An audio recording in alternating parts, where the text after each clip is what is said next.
Hello friends, welcome to my YouTube channel. आज मैं general science से संबंधित कुछ प्रश्न लेकर आया हुआ हूँ जो कि एनटीपीसी और आरआरसी ग्रुप डी के लिए बहुत ही इम्पोर्टेंट प्रश्न हैं। तो आइए शुरू करते हैं। पहला है, वायु में निम्नलिखित गैसों में से किसकी उपस्थिति के कारण पीतल वायु में विघटित हो जाता है? तो इसका सही आंसर हो जाएगा ऑप्शन बी।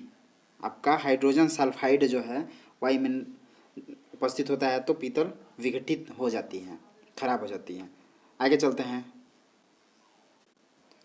निम्नलिखित में से कौन एक गैर धातु है जो कमरे के तापमान पर तरल रहता है? गैर धातु मतलब अधातु, नॉन एलिमेंट्स। तो इसका सही आंसर हो जाएगा आपका ऑप्शन बी, ब्रोमीन जो है। और जो धातु है एलिमेंट्स मेटल है, सॉरी गाइज, ये नॉन एलिमेंट्स नहीं, नॉन मेटल। और क्या बोलते हैं ये, पारा जो है, पारा एक ऐसा मेटल है जो रूम टेम्परेचर पर भी तरल अवस्था में पाया जाता है, जबकि ये क्या है, ब्रोमीन जो है नॉन मेटल है और पारा क्या है, मेटल होता है। आगे चलते हैं। क्लोरोफिल एक प्राकृतिक रूप से उत्पन्न होने वाला कैलेट यौगिक है जिसमें केंद्रीय धातु है। तो इसका आंसर आपका हो जाएगा मैग्नीशियम इसका सही आंसर हो जाएगा, मैग्नीशियम। आगे चलते हैं। पेंसिल में निम्नलिखित में से किसका उपयोग किया जाता है? निम्नलिखित में से किसका उपयोग किया जाता है? तो पेंसिल का जो अंदर वाला पार्ट होता है उसमें वो किस चीज़ से बना होता है? तो इसका सही आंसर हो जाएगा का ए ऑप्शन है, ग्रेफाइट का बना होता है। आगे चलते हैं। निम्नलिखित में से कौन सी धातु अन्य धातुओं के साथ एक अमलगम बनाती है? तो इसका सही आंसर हो जाएगा आपका ऑप्शन बी, पारा अमलगम बनाती है। आगे चलते हैं। पानी के लिए रासायनिक सूत्र है, तो पानी के रासायनिक सूत्र सब जानते हैं कि क्या होता है। पानी का रासायनिक सूत्र H2O, लगभग सभी जानते हैं। इसका सही ऑप्शन हो जाएगा ऑप्शन बी। आगे चलते हैं। आमतौर पर बिजली के बल्ब में भरी जाने वाली गैस होती है, जो बिजली का बल्ब होता है उसमें कौन सी गैस भरी जाती है? तो इसका सही आंसर हो जाएगा आपका ऑप्शन ए, नाइट्रोजन को भरा जाता है। अधिकतर जो है नाइट्रोजन को भरा जाता है। आगे चलते हैं। धोने का सोडा का सामान्य नाम है। धोने का सोडा जो होता है उसका सामान्य नाम क्या होता है? केमिकल नेम जो है क्या है? तो इसका सही आंसर हो जाएगा आपका ए ऑप्शन है, सोडियम कार्बोनेट। सोडियम कार्बोनेट को धावन सोडा कहते हैं, धोने का सोडा कहते हैं। आगे चलते हैं। क्वार्ट्ज क्रिस्टल आमतौर पर क्वार्ट्ज घड़ियों में आदि में उपयोग किया जाता है। वो किस चीज़ का बना होता है भाई, देख लेते हैं। तो इसका सही आंसर हो जाएगा आपका सिलिकॉन डाइऑक्साइड का बना होता है। आगे चलते हैं। किस गैस को ग्रीन हाउस गैस के रूप में नहीं जाना जाता? किस गैस को ग्रीन हाउस गैस के रूप में नहीं जाना जाता? तो हाइड्रोजन गैस जो है उसको ग्रीन हाउस गैस के रूप में नहीं जाना जाता है, बाकी सबको ये जाना जाता है। ग्रीन हाउस गैस है जो ये है। आगे चलते हैं। ब्रोमीन एक है, ब्रोमीन क्या है भाई? तो ब्रोमीन एक लाल तरल पदार्थ है। क्या है?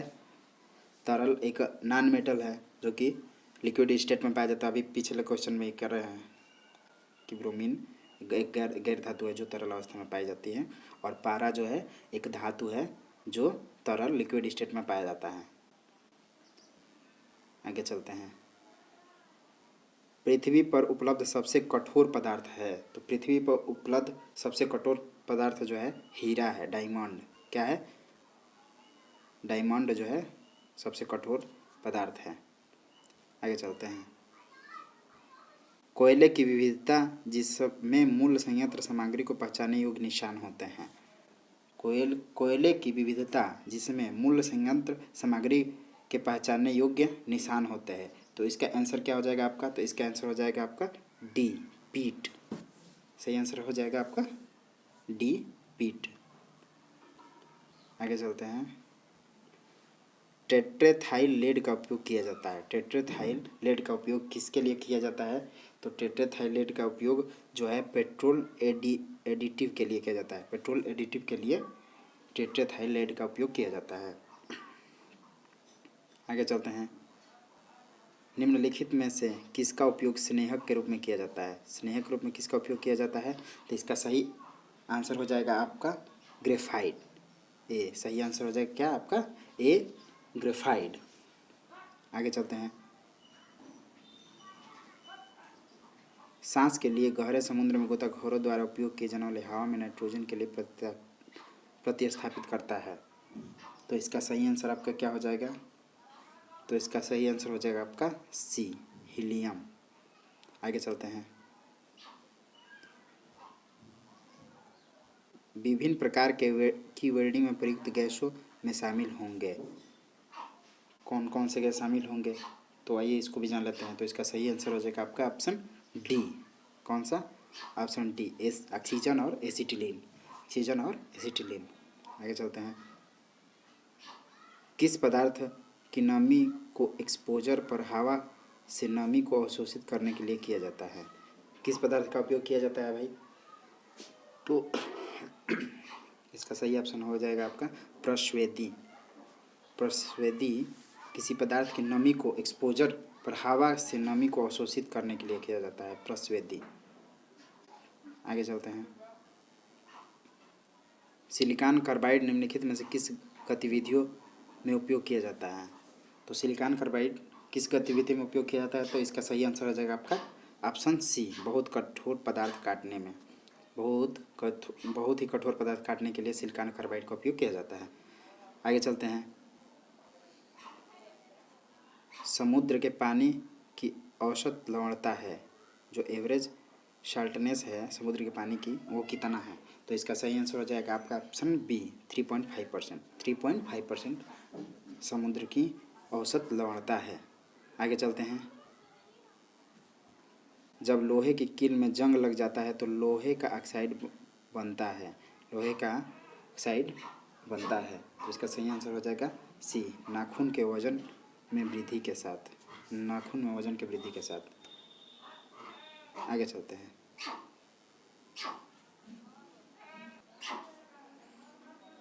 जस्ती लोहे की चादर की एक कोटिंग होती है। तो इसका आंसर हो जाएगा आपका ऑप्शन सी, जस्ता।